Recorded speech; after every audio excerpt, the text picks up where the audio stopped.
noches al cielo. Olvidan que tenemos tradición de guerreros.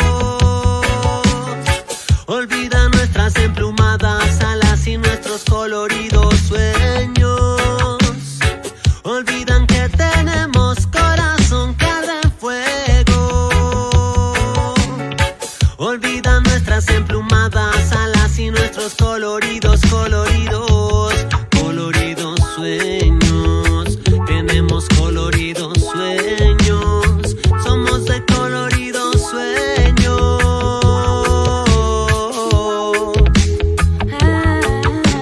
De sueños coloridos, De paisajes floridos, de valles escondidos, atravesados por ríos, de aguas cristalinas, con peces de tornasoles, selvas tan espesas, donde danzan de caracoles, sueños tecnicolor, de cielos multitonos, de huellas de venado, que brillan más que el oro, de mundos sin dinero, donde vuelve el intercambio, de un mundo más hermano, equitativo y solidario, de un planeta libre, libre de fronteras, del silencio, del vacío. Regresamos con certeza, la fuente de poder del canto.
Participantes de la Escuela de Activistas que impulsa el MOSIC y a todos aquellos que nos acompañan también por el Facebook Live.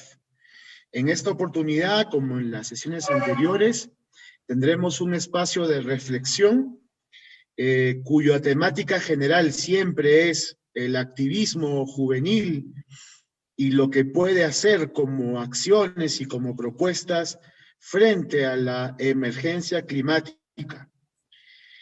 Hoy nos va a acompañar el compañero, amigo Jaime Borda. Él es coordinador de la red MUCI, una red que trabaja por los derechos de comunidades y poblaciones afectadas por minería. En algún momento le vamos a dar el pase para su intervención. Lo primero que queríamos hacer, además de saludarlos a todos y a todas, era hacer un pequeño enlace con la sesión anterior.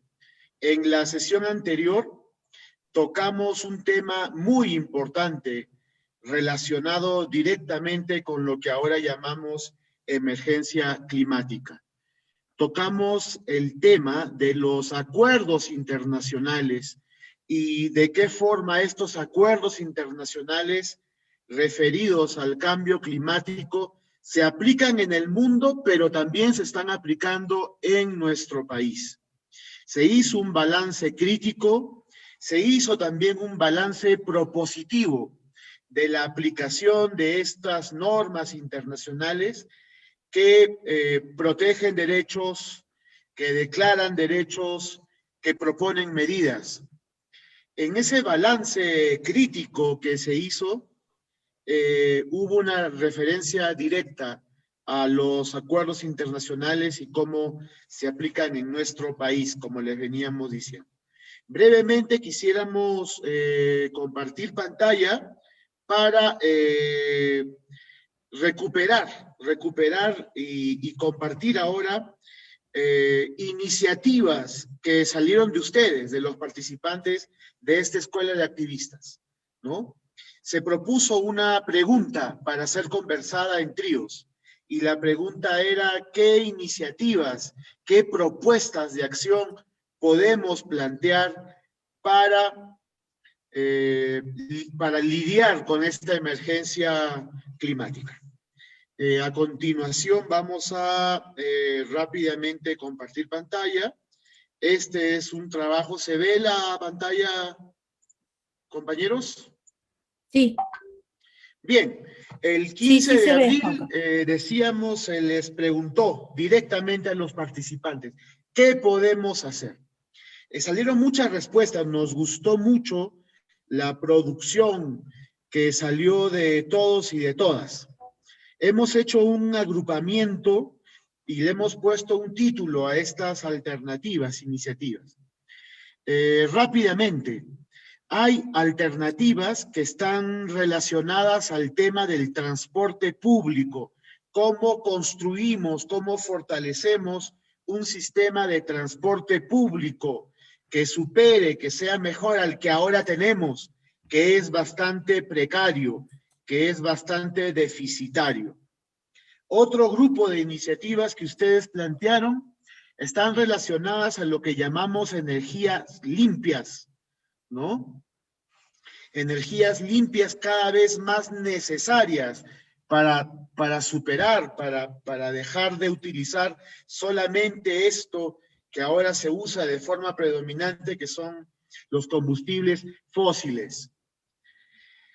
Otras iniciativas están vinculadas a la agricultura urbana, a la agricultura familiar, incluso a la agricultura que se puede hacer en nuestras casas, en nuestros hogares. Otro grupo de iniciativas están relacionadas con un tema muy importante, que es la educación, la comunicación y la información ambiental.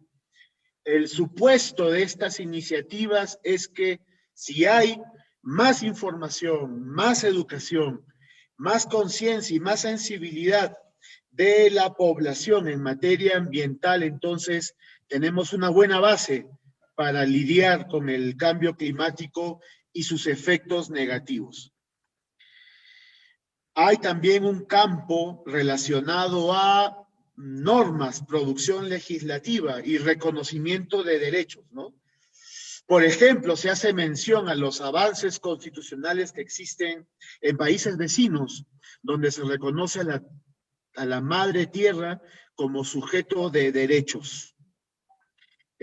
Obviamente, siempre una situación desafiante, porque sabemos muy bien que no basta que se reconozca legalmente un derecho, hay todo un trabajo de movilización social para que los derechos se cumplan.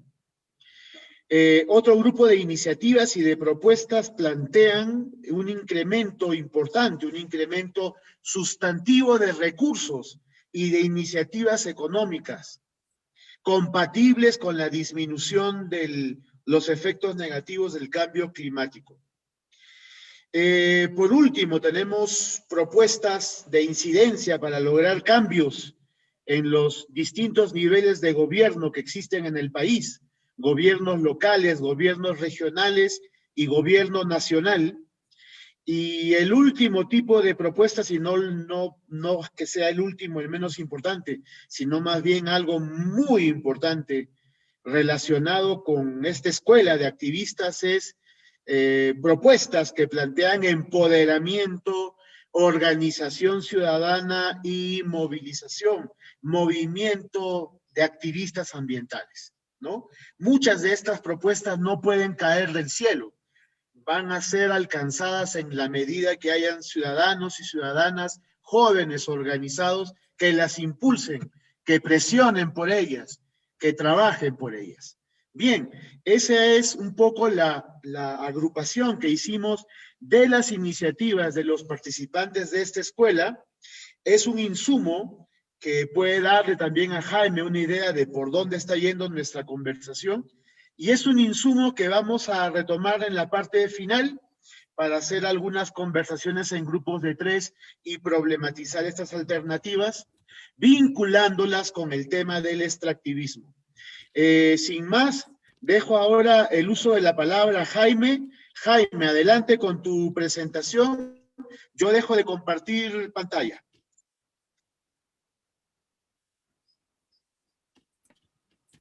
Bueno, buenas noches, amigos, amigas, compañeros, compañeras, y bueno, gracias por la invitación a MOSIG para esta Escuela de Activistas 2021 y también por los cursos que están teniendo, y en este caso vinculado al tema de extractivismo y crisis climática, ¿no? Me presento rápidamente, mi nombre es Jaime Borda, actualmente secretario ejecutivo de la Red MUCI. La Red MUCI es un colectivo de organizaciones que se dedican a la defensa y promoción de derechos humanos en temas ambientales, principalmente en poblaciones y comunidades afectadas por la minería. En este caso, la gran minería. Tenemos más o menos como 30 miembros y estamos presentes en 11 regiones del país y principalmente vemos la agenda minera en zonas andinas. No estamos presentes en la zona amazónica, así que el trabajo nuestro se remite un poco a acompañar a aquellas poblaciones y comunidades afectadas por la minería. Obviamente para eso planteamos una serie de acciones. Y bueno, también por eso es que conocemos la situación de la afectación en los territorios en materia ambiental, de salud humana incluido, en temas sociales, económicos, en zonas de extracción minera. Entonces, agradezco nuevamente la invitación a MOSIG y espero que la información que pueda compartir con ustedes durante este tiempo les ayude a tener más elementos de información para el análisis que ustedes estén haciendo y sobre todo para activar este colectivo, para activar este activismo entre los jóvenes que están participando en esta escuela. Voy a compartir pantalla, no sé si me pueden habilitar para compartir pantalla para que pueda ahí presentar un poco algunas ideas que tengo en la presentación. No sé si ya está listo, habilitado. Jaime, ya tienes la habilitación. Ok, gracias.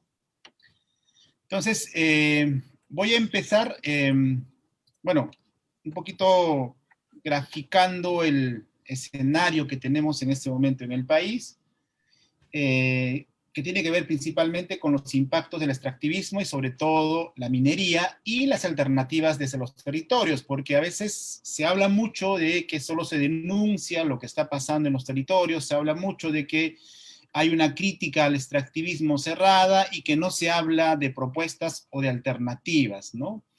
Y en ese sentido, desde Red MUCI hemos desarrollado, hemos trabajado, hemos acompañado procesos de acompañamiento en lo que implica las alternativas desde los territorios. Y vamos a compartir ahí algunos elementos, algunas experiencias que hemos venido acompañando.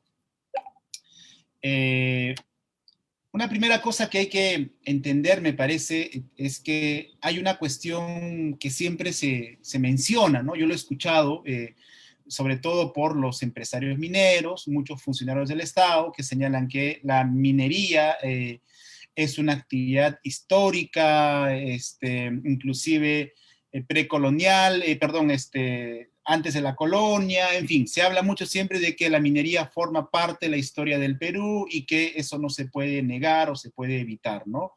Sin embargo, claro, si uno revisa la cantidad de minerales que hoy se explota en el país, difiere sustancialmente de lo que obviamente antes se sacaba, y esto principalmente eran para otro tipo de actividades, no como ahora que en la práctica se ha vuelto extractivismo para comercialización, extractivismo para negocio, ¿no? Entonces, quería empezar con esto, y dentro de la presentación que vamos a hacer hoy día, es importante definir de qué estamos hablando cuando hablamos de extractivismo, ¿no?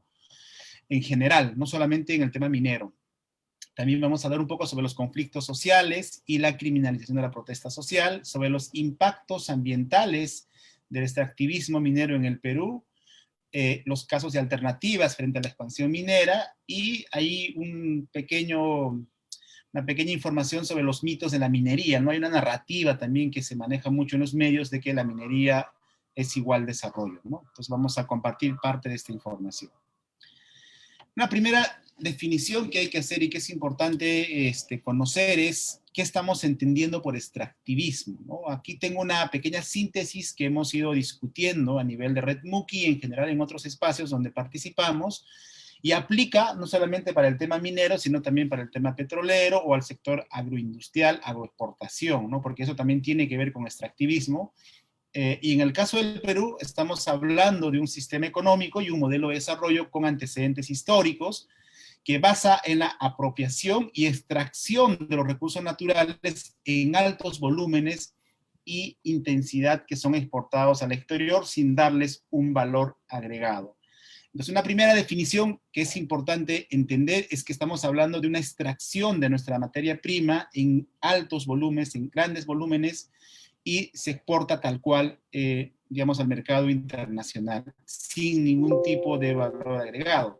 Inclusive, ahí tenemos nosotros nuestra discrepancia, se habla de industrias extractivas.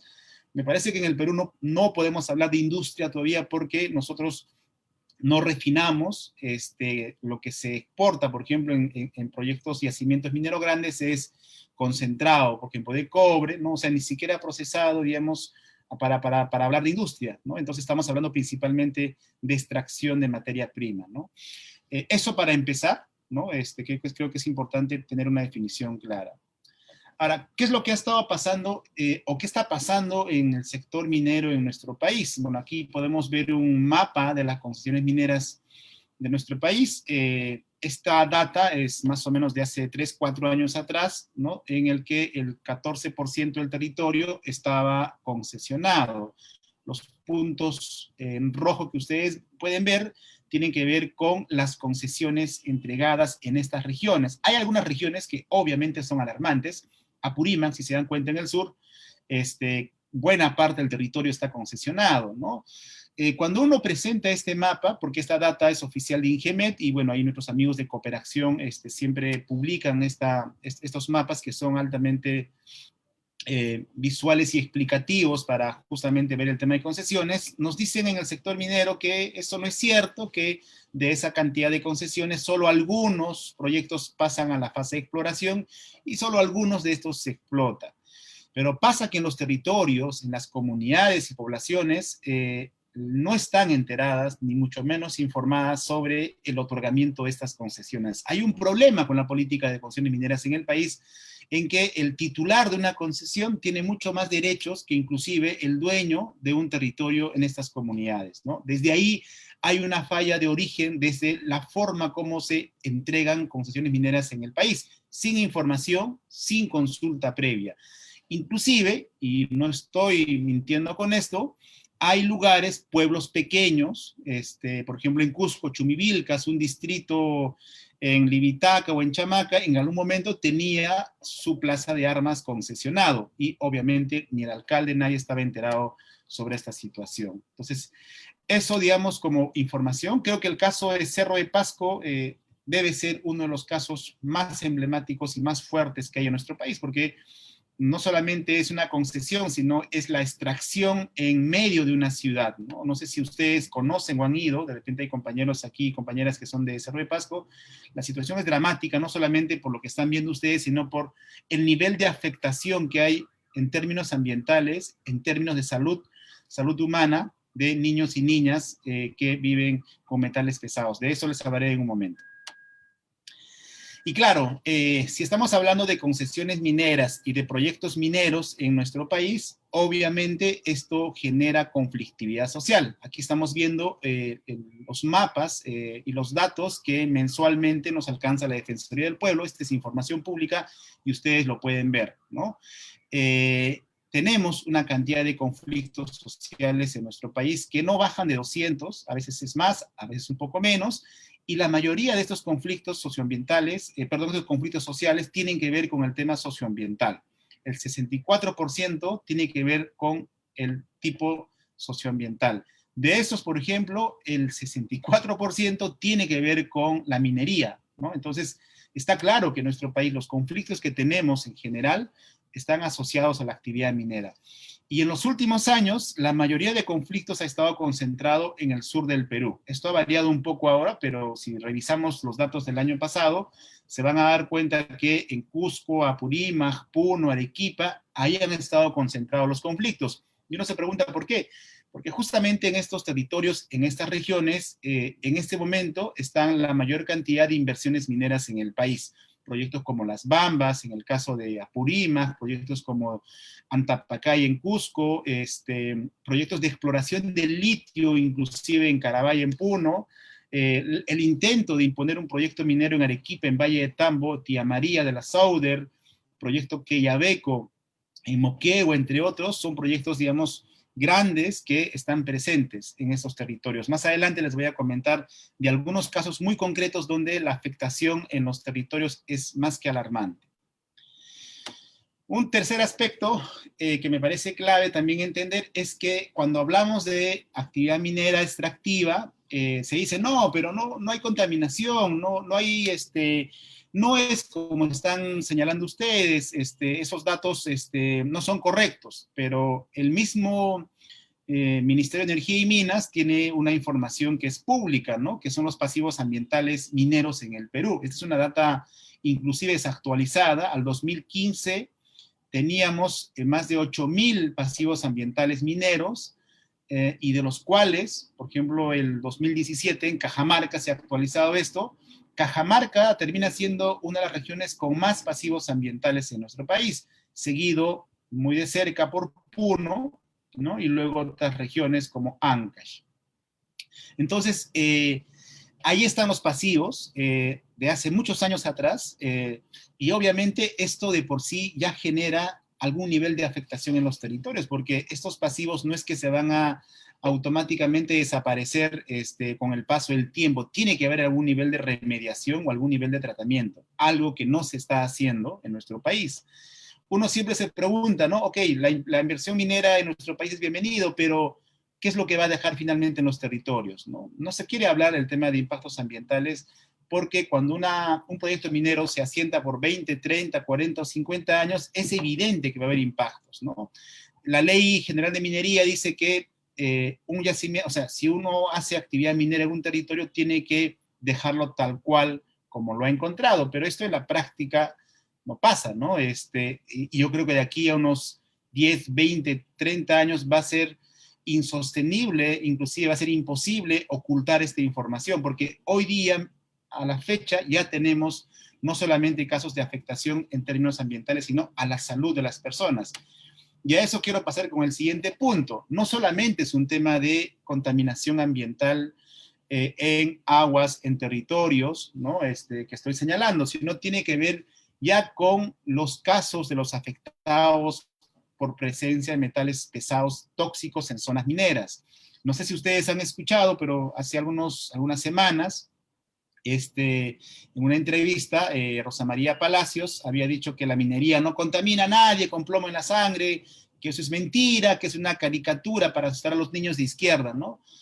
Y que lo corrigió la gran minería hace 25 años, ¿no? Y frente a eso hubo una avalancha de respuestas en las redes sociales, y justo la Mesa Técnica de Salud Ambiental y Humana y la Plataforma de Afectados le dijo a la señora Palacios que el mismo Estado, el mismo gobierno a través del MINSA ha señalado que hay más o menos 10 millones de personas, de peruanos y peruanas expuestas a contaminación por metales tóxicos, entre ellos el plomo. Entonces no es un invento, no es una mentira, como lo dijo Rosa María Palacios.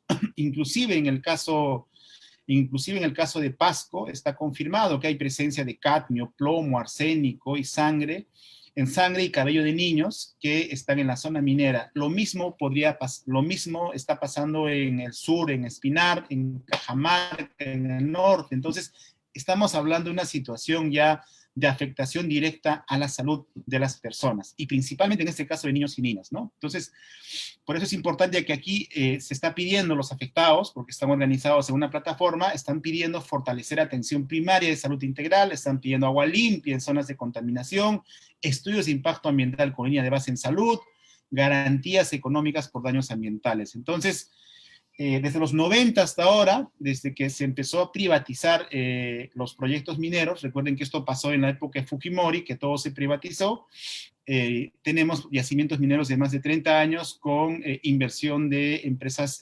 transnacionales. Y obviamente en 30 años ya tenemos casos de afectación graves como el que estoy señalando. Juan Carlos, me vas avisando un poco los tiempos si estoy bien para no excederme. Entonces, vas bien, tienes unos 15 minutos más, Jaime.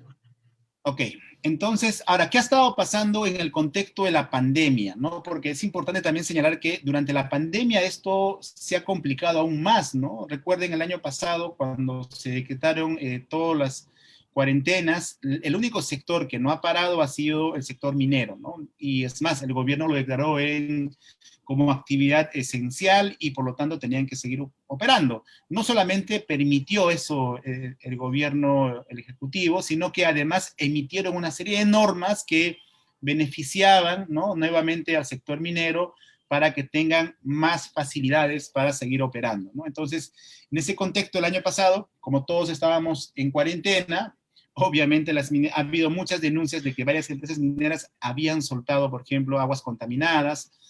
Han habido un montón de denuncias, ¿no?, de comunidades que se han soltado relaves mineros, entre otros, ¿no? Y obviamente el escándalo de Reactiva Perú, donde varias empresas mineras, entre ellas Volcan, por ejemplo, del centro del Perú, en el caso de Cerro de Pasco, también se habían acogido a este préstamo Reactiva Perú, ¿no? O sea, digamos, ellos han seguido trabajando, pero se han visto beneficiados. Y el colmo de los colmos es el caso de los trabajadores mineros, ¿no?, que también han sido maltratados, han sido, yo diría, hostigados también por las empresas mineras porque no querían que se denuncie que habían casos de afectación por la COVID-19. El año pasado, el Sindicato de Trabajadores Mineros, la Federación de Trabajadores Mineros, dijo que había más de 12,000 trabajadores mineros contagiados. Y de fallecidos, no se tiene data, pero han fallecido también trabajadores mineros, ¿no? Entonces, eso también ha estado pasando dentro del contexto de la pandemia, ¿no? El año pasado, y eso obviamente se mantiene hasta el día de hoy, ¿no? Hay 4 casos que quería comentarles de manera rápida. Está el caso del corredor minero del sur andino peruano. ¿Por qué es importante conocer este caso? Porque hay una especie de circuito de corredor minero donde están asentados varios proyectos. Las Bambas, que es una empresa de capitales chinos, es un megaproyecto de explotación de cobre, está articulado a un proyecto minero que está en otra provincia, en Cusco esta vez, Constancia, y el mismo que también está articulado en Tapacay, en Espinar, que también es Cusco, y hay toda una ruta, una carretera por donde se extrae, se saca el concentrado de cobre. Estamos hablando entre un promedio entre 500 a 600 camiones diarios, como pueden ver en la foto, que permanentemente sacan y extraen cobre, generando a su paso polvareda, accidente, movimiento de tierra, todos los días, ¿no? Ida y vuelta. Imagínense estos proyectos tienen una vida útil de 15, 20, hasta 30 años, y las comunidades en los entornos obviamente están más que preocupados, porque por un lado ven que la riqueza se va como lo están viendo, y se preguntan qué se queda para nosotros. Por otro lado, todo lo que implica la contaminación sonora, ambiental y todo lo que esto genera. Y en tercer lugar, toda la afectación de derechos. Cuando alguien reclama en este lugar algo, automáticamente estado de emergencia y denuncia a los dirigentes, a los líderes. La fiscalía actúa inmediatamente señalando que en vías de prevención de delito se van a denunciar los dirigentes. Es decir, si tú anunciaste con una carta que vas a reclamar algo, antes de que hagas la medida ya te han denunciado, ¿no? A esto le llamamos nosotros criminalización de defensores y defensoras que reclaman o por mandato de la comunidad o la organización reclaman atención, no solamente por los efectos que genera esta actividad, sino que además en muchos casos en ese territorio y como en todo el país, estas mineras con el mismo Estado firman acuerdos, ¿no? Seguramente han escuchado hablar mesas de diálogo, se comprometen a una serie de cosas que tampoco cumplen y obviamente la gente pide que eso se cumple. Los conflictos que he señalado, que reporta la Defensoría, están vinculados también al incumplimiento de muchos de estos acuerdos, lamentablemente, ¿no? Otro caso importante, emblemático, es el caso Tía María en Arequipa, que creo que es importante que ustedes sepan. ¿Qué es lo que está en cuestión aquí, no? Hay un intento de imposición del proyecto en el Valle de Tambo. El Valle de Tambo es un valle que se dedica a la actividad agrícola, es un valle que genera trabajo. Se habla de más de 9.000, 10.000 personas, ¿no? que están trabajando en esta zona, pero justo ahí, cerca del Valle de Tambo, se quiere hacer un proyecto para explotar cobre por la empresa Sauder, que es muy conocida en nuestro país y en México. Entonces, se ha intentado por varios medios reactivar este proyecto y la gente no quiere, porque la gente ha dicho que nosotros queremos vivir con el agro y queremos que respeten esa decisión. Lamentablemente, por más que la población se ha opuesto, ha habido conflictos, han habido heridos, muertos, detenidos, la empresa insiste con sacar adelante este proyecto. Un tema clave aquí que hay que señalar es que durante la pandemia el Valle de Tambo ha estado generando alimentación para el sur del Perú, porque de aquí se saca ajo, cebolla, papa, arroz, ¿no? Todo esto abastecido de alimentación durante la pandemia al sur, inclusive a nivel nacional, inclusive a Bolivia, ¿no? Esto es algo que no se quiere señalar y no se quiere reconocer. El proyecto todavía insiste en quedarse, o bueno, insisten en ingresar a ese territorio.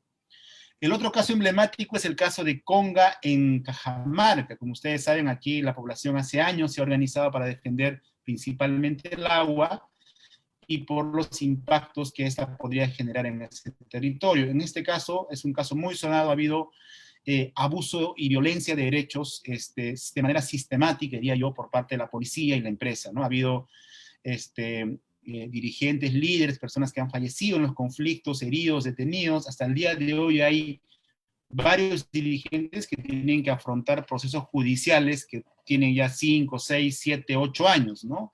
Y para eso también, lamentablemente, la Fiscalía y el Poder Judicial se prestan para este tipo de denuncias, ¿no?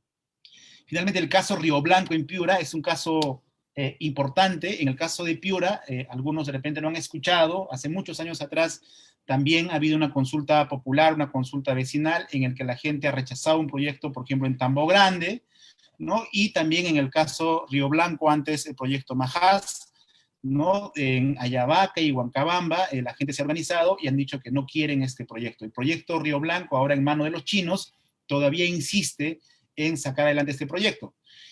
Menciono estos casos porque en cada uno de estos lugares existen alternativas. La gente no es que se opone por oponer, hay actividad agrícola, hay alternativas que la población ha decidido desarrollar. Sin embargo, hay un intento de siempre imponer y no escuchar a la población, principalmente a las comunidades. Lamentablemente, tanto empresas y Estado se han prestado para eso, ¿no?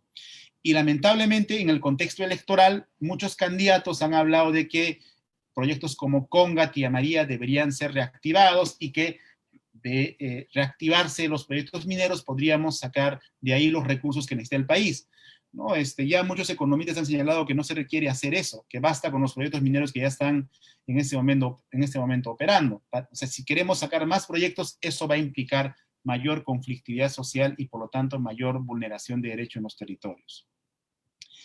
Todo esto, obviamente, que estoy comentando, acelera la crisis climática, ¿no? Por un lado, porque uno se pregunta, ya, ¿y todo esto qué tiene que ver con el asunto climático en el país y en el mundo? Sí tiene que ver mucho, porque el extractivismo lo que hace es acelerar justamente toda esta cuestión. Por ejemplo, no solamente estamos hablando de gran minería, sino también de la pequeña y la mediana minería, ¿no? Hay lugares donde la minería ilegal, la minería informal también está generando mucho daño en los territorios y también contaminando, sobre todo depredando, por ejemplo, en buena parte de la Amazonía. Hay lugares donde también todo esto es más grave. La minería se ubica, por ejemplo, en zonas de cabeceras de cuenca y afecta directamente el agua. Donde va a haber minería en cualquier parte del mundo, necesitan agua para su procesamiento. Por eso es que ellos se ubican en cabeceras de cuenca porque saben que ahí pueden contar con agua. El problema es que si están en cabecera de cuenca, naturalmente van a contaminar en la parte baja seguramente de la cuenca y esa agua obviamente no va a ser apta para consumo humano. Hay el riesgo de que se afecte también a las personas que viven en el entorno de esa cuenca, ¿no? La contaminación ambiental y a la salud humana de las personas en zonas mineras. Como le dije hace rato, no solamente es contaminación ambiental, territorio, aire o agua. En muchos lugares la situación es dramática porque hay niños y niñas con plomo en la sangre, cadmio, arsénico, casos como de La Oroya, Cerro de Pasco, Espinar, Cajamarca, son más que evidentes. Y el mismo Estado está reconociendo que hay personas que están expuestas a metales pesados. Inclusive se habla, reitero, de más de 10 millones de peruanos, que es un dato que el MINSA ha dado a conocer. Entonces, eso obviamente ya afecta de manera directa también la salud y el ambiente de las personas. Hay una afectación en la producción local de alimentos, ¿no? Sobre todo para la pequeña agricultura, la agricultura familiar, por los efectos que genera la minería. No solamente porque ya no se produce, sino porque todo empieza a encarecer en una zona minera. El precio de la alimentación se duplica y obviamente hay una ruptura, una fragmentación en lo social en las comunidades. Todo eso afecta en la producción local de alimentos y obviamente la gente ya no produce, ¿no? Empiezan a comprar de otros lugares, inclusive temen vender sus productos de esa zona porque algunos preguntan, oye, ¿y esa papa o ese animal que has traído, de qué zona es? Me imagino de Espinar. Ah, no, es zona contaminada. Entonces, inclusive tienen miedo de vender sus propios productos en otras regiones, ¿no? Y claro, también está el tema de la criminalización de defensores ambientales, de derechos humanos, que es una permanente y que no solamente es en el caso de comunidades y poblaciones en zonas mineras, sino también en la Amazonía, ¿no? El asesinato de defensores y defensoras en la Amazonía en los últimos meses, el año pasado, hemos tenido casos bastante fuertes porque literalmente los han asesinado, ¿no? A los que son defensores y defensoras, por ejemplo, de su territorio en la Amazonía. Entonces, ahora, en el qué hacer, ¿qué implica esto? ¿Qué podemos hacer? ¿Qué es lo que frente a ese escenario se propone? Desde Red Muki tenemos algunas propuestas, le hemos llamado Agenda Muki 2021, construyendo alternativas frente a la expansión minera, ¿no? Y eso tiene que ver con lo siguiente.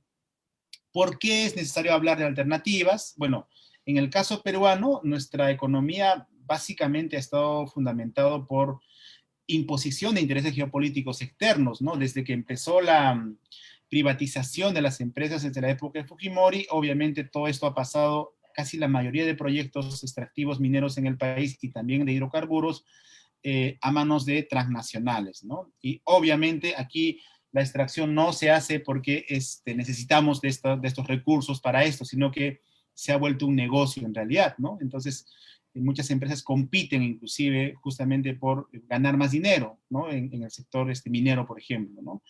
Y obviamente esto solo beneficia a estos intereses externos y no necesariamente a nuestros conciudadanos, a nuestros hermanos y hermanas, ¿no?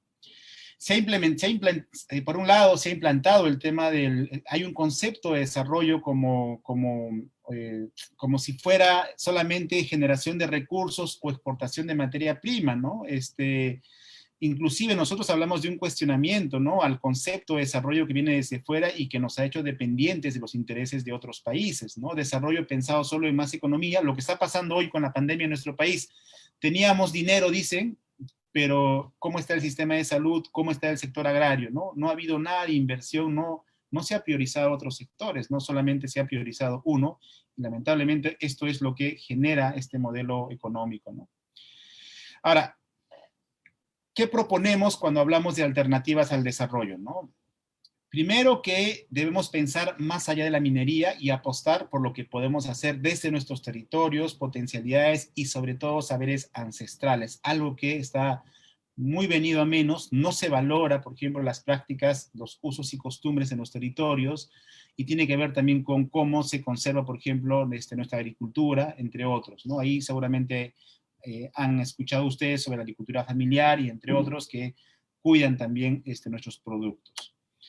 Entonces, desde la red Muki, nosotros decimos, cuando hablamos de alternativas, lo que no queremos es un modelo de desarrollo actual que es colonizador, depredador, excluyente, que solamente prioriza lo económico, que es hegemónico, que se basa en el extractivismo, el saqueo y la devastación del ambiente, ¿no? Así como el consumismo individualista, el despojo, la violencia, la explotación y la concentración de la riqueza. Nosotros creemos y preferimos una historia construida desde los territorios y con diversos modos de vida, con los caminos propios que nuestros pueblos han sabido vivir, produciendo nuestros propios alimentos, con saberes ancestrales, incluyendo los caminos de resistencia a un desarrollo colonizador, ¿no? Hay experiencias de resistencias, como les he contado, en el caso de Valle de Tambo, Tía María, o Río Blanco, en el caso de Piura, ¿no?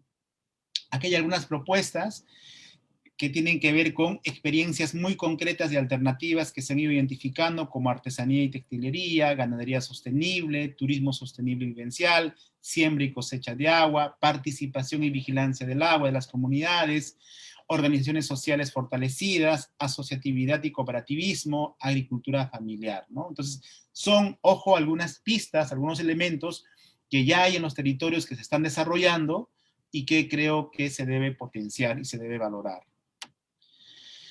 Hasta aquí, no sé si tengo todavía 5 minutos, Juan Carlos. Quería brevemente comentar un poco las narrativas que hay sobre el tema de la minería. Sí, no hay ningún problema. Adelante. Ok, entonces para cerrar esta parte, hay un tema que, claro, les he explicado un poco sobre cómo está el contexto minero, qué tipo de impactos genera, qué afectaciones estamos teniendo, pero además qué alternativas proponemos desde Muki. También hay un discurso, una narrativa que creo que es importante identificar y que creo que lo escuchamos todos los días en los medios de comunicación, sobre todo esos medios masivos, esos medios grandes, ¿no? Entonces, cuando hablamos de mitos, hablamos de un conjunto de ideas y creencias que se dan o que le quieren o le intenta dar un sentido a la realidad, ¿no? Y estas tienen raíces obviamente en la historia y en la realidad, pero también tienen aspectos fantásticos, ontológicos e ideológicos, ¿no? Sobre todo, no sé si han escuchado, ¿no? La frase que más se intenta posicionar como narrativa en los imaginarios es que el Perú es un país minero, ¿no? Perú, país minero, seguramente han escuchado, han visto en la publicidad. Nosotros no hablamos de eso, nosotros creemos que el Perú es un país megadiverso, ¿no? Multicultural, plurilingüe, y no solamente país minero, ¿no? Como se intenta acuñar, como si esa fuera la única actividad a la que se dedica nuestro país. Entonces, hay una serie de mitos que voy a comentarles. Uno, cualquiera que reclama, que cuestiona, o que por lo menos quiere plantear el debate, inmediatamente es acusado de antiminero, ¿no? Entonces, primer mito dice, son antimineros, dice, las protestas contra la minería son producto de la conspiración de los antimineros, ellos siempre se van a oponer a todo. No aceptan que la gente está reclamando por derechos, no aceptan que la empresa y el Estado se equivocan, porque cuando hablan de diálogo, por ejemplo, se comprometen a cosas que luego no cumplen, ¿no? Entonces, hay ese mito de que todo aquel que reclame son antimineros. Segundo mito, la minería es motor de desarrollo, ¿no? O sea, no puedes cuestionar, la minería es sí o sí motor de desarrollo automáticamente, ¿no? Estas frases de que gracias a la minería el país crece y mejora nuestra situación macroeconómica, la minería genera mucho empleo directo e indirecto, la minería genera desarrollo en zonas pobres, ¿no? Las empresas pagan importantes impuestos, ¿no? Este es un mito en el que no hay que cuestionar. Cuando esto no necesariamente es así, cuando hay otras actividades económicas, por ejemplo, la agricultura familiar, la pequeña agricultura, ¿no? en nuestro país, tiene un aporte importante en la economía de nuestro país, y eso, por ejemplo, no se menciona, y a pesar de que el mismo gobierno no los apoya ni los favorece, ¿no? El tercer mito que siempre escuchamos es la minería moderna no contamina, ¿no? Seguramente han escuchado. La que contamina es la minería artesanal, informal, ilegal. Ellos son los que contaminan. Por supuesto que contaminan también los informales, los ilegales, pero la minería moderna, cuando dice no contamina, esto también es otro mito, porque sí hay un montón de casos de cómo es que están generando contaminación. He mencionado algunos. Cerro de Pasco, ¿cómo van a decir que en el centro de una ciudad hay un tajo y que diariamente hace explosiones y además por el viento, el polvo, el aire y todo el agua, obviamente por más que sea formal y tenga todas las licencias, ahí es evidente que hay un nivel de contaminación y afectación, ¿no? Entonces estos mitos de que la minería moderna no contamina, que se hace sin riesgos ambientales, que hay una solución técnica para cada problema, es lo que dicen, ¿no? La minería cumple con exigentes regulaciones ambientales. Aquí también esto es un mito porque cada año Energía y Minas, Ministerio del Ambiente, están simplificando procedimientos, están acortando que no se genere protección al medio ambiente, que plazos para revisión de estudios de impacto ambiental se acorten, ¿no? Uno podría ahí fácilmente evidenciar que esto no es cierto. Otro mito, la minería escucha a la gente, ¿no? Dice, habrán escuchado, no, la minería sí escucha a la gente, contamos con licencia social, las comunidades opinan y sobre todo esto, ¿no? Y respetan los derechos humanos, ¿no? Esto es un mito en verdad que cuando uno va a zona minera, si tú preguntas a las comunidades, poblaciones directamente afectadas, te van a contar la verdad de que se falta a los acuerdos, no se cumplen con los convenios, hay maltrato, hay hostigamiento laboral, aparentemente ofrecen trabajo, pero luego te condicionan, todo esto es manejado, digamos, de otra forma, ¿no? Entonces ese mito también es lo que permanentemente repiten, ¿no? Y que también lo menciono mucho, es que no hay alternativas, que solo la minería es la única actividad, ¿no? Los que se ponen a la minería no tienen propuestas. El Perú es un país minero desde la antigüedad y solo esta actividad puede generar un nivel de crecimiento económico alto que necesitamos para salir del subdesarrollo. Esto, por ejemplo, este mito ya se ha caído justo por la pandemia, ¿no? Se decía que la minería, que el Perú es un país de economía de renta media, que vamos a ingresar a la OECD inclusive y que todos somos felices. Todo se ha caído con la pandemia porque todo esto era mentira, ¿no? Porque solamente algunos estaban ganando, solamente las empresas se beneficiaban y obviamente seguramente el impuesto que dejaban tampoco se invertía, ¿no? Terminaba en corrupción y el sector que más debieron apoyar, como es el sector salud, no ha sido apoyado, ¿no? Entonces eso, digamos, un mito también que quería comentar. Entonces, ¿qué podemos hacer para que se respeten los derechos de las comunidades y poblaciones potencialmente afectadas por la actividad extractiva? Hay algunos elementos, no hay... 2 minutos, Jaime. Ok, ya para cerrar en todo caso, no hay una receta mágica y creo que este tipo de cursos, este tipo de talleres, de activismos con jóvenes sobre todo, es importante porque nos permite conocer un poco más sobre este tema, sobre todo en el tema extractivo. Y por otro lado, uno esperaría que nos den la fórmula, cuál es la receta para poder cambiar esto. Bueno, primero es organizarse, ¿no? Y eso es lo que también conversamos en los territorios y eso es lo que las comunidades nos enseñan. Eso es lo que los casos como Valle de Tambo en Arequipa, como en Piura, en el caso Río Blanco, entre otros que hemos visto, es lo que nos dicen, organizarse en los territorios y hacerse respetar de esta forma, ¿no? Entonces, primero, organizarse. Segundo, informarse. Necesitamos tener información, datos, cifras, números, conocer tu territorio, ¿no? Si tú estás en los territorios, es importante tener información a la mano sobre el caso o la situación que tú estés defendiendo, ¿no? Y obviamente asesorarse técnicamente, ¿no? Aquí hay una disyuntiva, ¿no? Cuando uno va a una mesa de diálogo, por ejemplo, el Estado y la empresa vienen con su pool de asesores, vienen 10, 15 asesores, y la comunidad tiene que estar el presidente y su junta directiva, que pueden ser 3, 4, 5. Y cuando la comunidad pide asesoramiento de ONGs o asesoramiento de algún asesor, no, esos son antimineros. O sea, el Estado y la empresa automáticamente descalifican cuando alguien te quiere asesorar. Eso es lo que pasa en los territorios. Entonces, todos tienen derecho a asesores, menos la comunidad. ¿Por qué? Porque no se vale que la comunidad tenga un asesor extremista, antiminero, ¿no? Entonces, hasta en eso, por ejemplo, hay desigualdad, hay asimetría, ¿no? en términos de acompañamiento y asesoramiento técnico. Por eso decimos que no hay que tener miedo a pedir asesoramiento técnico, porque efectivamente hay cuestiones que también las comunidades y las poblaciones requieren apoyo, ¿no? Obviamente establecer alianzas desde los territorios con todos los que sean posibles, a nivel local, regional, nacional, internacional, inclusive el caso Conga ha sido conocido justamente por ese tipo de alianzas, y obviamente definir su propia opción de vida colectiva, como por ejemplo lo ha hecho el Valle de Tambo, ¿no? Ellos han dicho que nosotros somos un valle agrícola productivo y no vamos a permitir que entre la minería. Ese tipo de cosas, por ejemplo, son como algunas recomendaciones que podríamos compartir en ese tipo de situaciones. Entonces, eso, y con eso cierro mi intervención, Juan Carlos, y espero que les haya podido ayudar con todo lo que están conversando, y seguramente dispuestos a conversar ahora. Muchas gracias.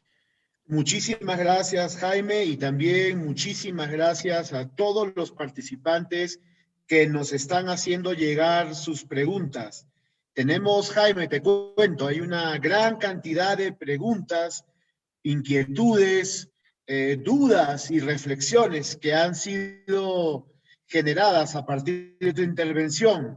Conforme están llegando, yo te las voy a pasar, quizás te planteo unas 3 o 4 de las primeras que están saliendo y vemos cómo te va con tus respuestas. La primera pregunta de Deiner Alarcón. ¿Existen casos o ejemplos concretos de minería responsable? Nosotros añadiríamos, ¿acaso hablar de minería responsable en nuestro país no es acaso otro mito más? Segunda pregunta, Daisy Cóndor. Se ha mencionado, se ha trabajado, se ha expuesto en tu presentación, Jaime, sobre la gran minería. ¿Qué pasa con la pequeña minería, con la minería informal? ¿Es equiparable el impacto de la pequeña minería informal, con el impacto de la gran minería, minería a tajo abierto, que moviliza y desplaza un volumen de millones de movimiento de tierras enorme? ¿Es equiparable? ¿Se puede siquiera equiparar ambos tipos de minerías? Tercera pregunta, ¿existe alguna legislación que proteja de Leslie Guimaraes? ¿Existe alguna legislación, algún sistema de protección a los defensores ambientales? ¿En qué medida esto existe cuando a gritos hay situaciones de vulneración de derechos? Y bueno, son muchas las preguntas, pero terminaré con estas dos, Jaime, para no saturarte. ¿Qué pasa con los estudios de impacto ambiental? ¿Son eficaces? ¿Qué hace el gobierno para verificar la calidad de estos estudios, para lograr que se cumplan? Porque supuestamente estos estudios garantizan actividades mineras. Bueno, última, dice acá. Si las leyes en este momento favorecen la actividad minera y extractiva, ¿hasta qué punto será necesario un cambio de constitución para superar estos problemas? Disculpa, Jaime, hay muchísimas más, disculpen participantes, pero son muchas las preguntas y espero que esto no te confunda demasiado, Jaime, pero por lo menos la satisfacción de que hay interés, mucho interés. Adelante, Jaime. Gracias, Juan Carlos. No, agradezco todas las preguntas, comentarios. Yo diría más bien que sirven para el debate, la reflexión, la discusión. Seguramente no tengo todas las respuestas, pero creo que hay que profundizar varias de estas preguntas que seguramente han salido. A ver, respondo algunas de las preguntas que tú me has planteado. Sí, la pregunta del millón siempre es, ¿existe minería responsable en nuestro país y dónde hay? ¿Cuál es el caso concreto, no? En varias presentaciones, no solo este tipo, nos preguntan esto, ¿no?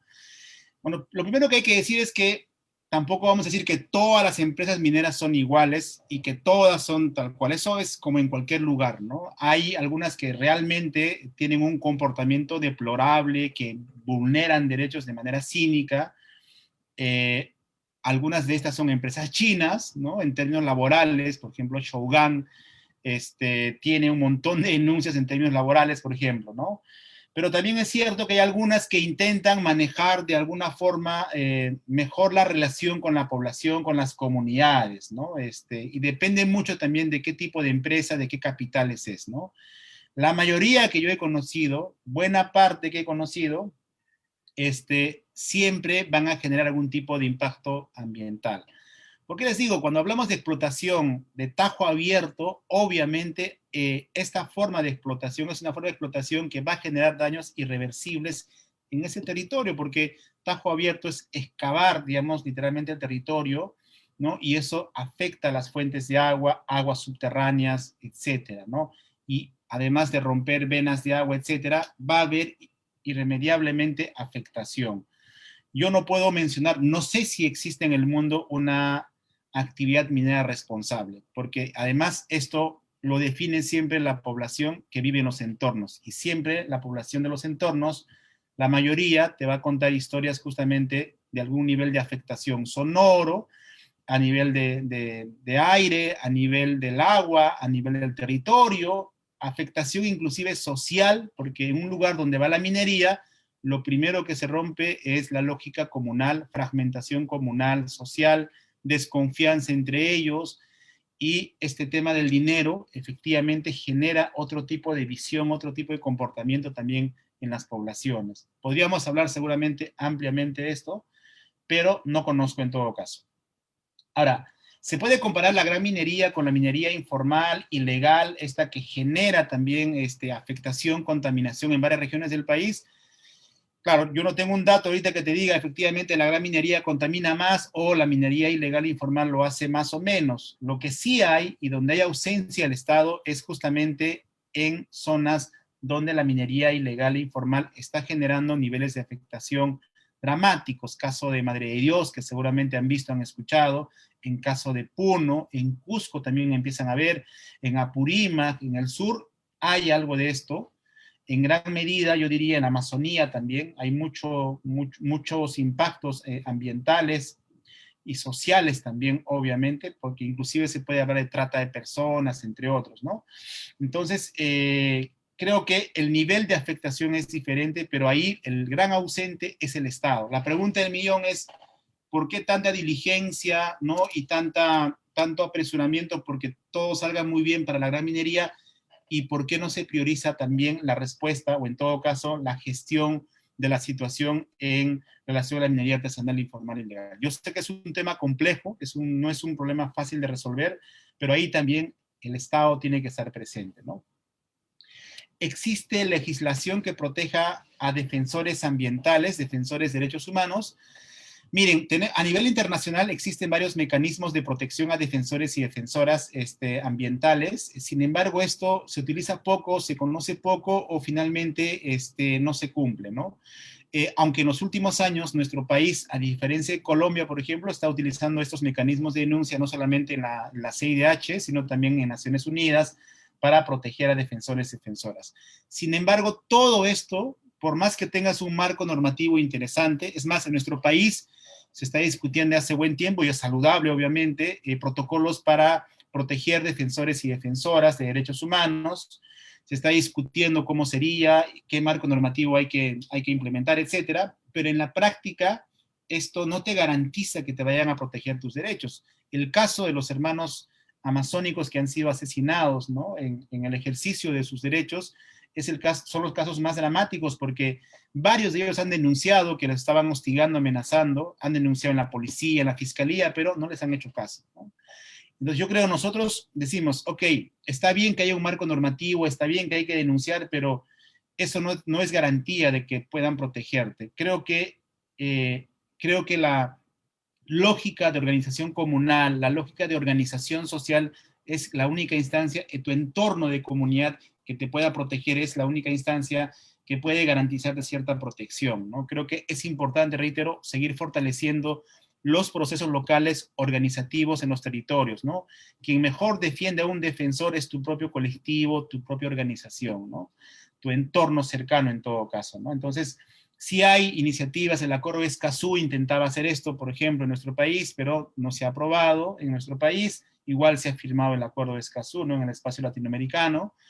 Y reitero, también hay otros mecanismos de denuncia que también se pueden utilizar, ¿no? A veces no todo se remite a la norma, podemos tener excelente norma, excelente mecanismo, no digo que no hay que utilizarlo, hay que hacerlo, pero no es suficiente. No es suficiente porque igual siguen asesinando a defensores y defensoras.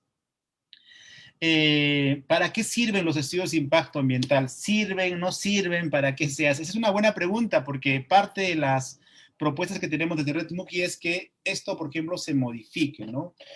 ¿Qué pasa? Los estudios de impacto ambiental los encarga la empresa minera, es decir, lo hace la empresa.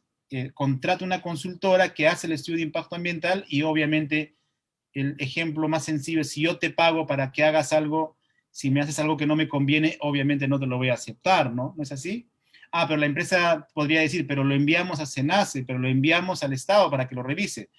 Y las puertas giratorias en el Estado, hemos tenido un montón de ministros, exministros, viceministros que han trabajado en una empresa minera, utilizaron la puerta giratoria, aprobaron tal norma, se regresaron a la empresa. Eso en nuestro país se practica abierta y cínicamente.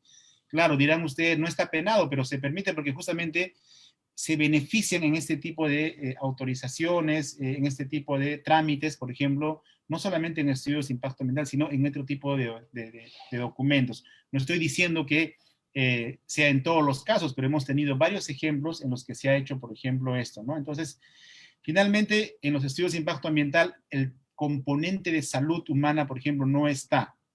Hoy en día, los impactos en los territorios por la actividad extractiva, me refiero a gran minería, debería contemplar el tema del diagnóstico en materia de salud, que no está contemplado.